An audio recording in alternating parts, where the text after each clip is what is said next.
so far, Iran has said that we aren't going to be negotiating anything on uranium enrichment at all. So that is something, one way or the other, they're going to have to do. Otherwise, there will be no deal. That's right. And look, the reactions have come in from many fronts. Senator Ted Cruz, the so-called Iran hawks in D.C. have been speaking, tweeting, writing. The Wall Street Journal editorial board has also put out a statement.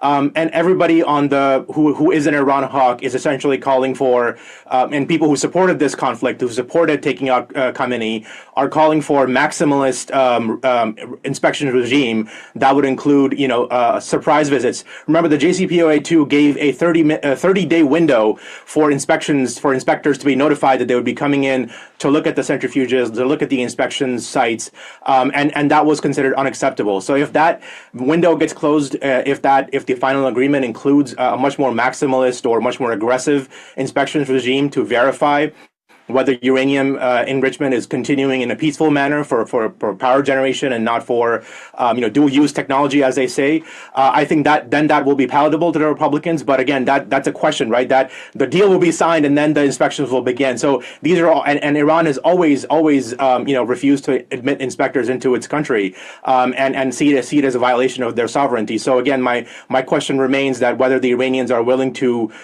suffer further strikes, whether they're willing to suffer further pain. And it certainly seems for the most part that they have, that the people in charge are certainly willing to do that. And then the question from the American side is, are we willing to inflict more pain on the Iranian military, on the Iranian regime? And then that goes back to my ultimate question.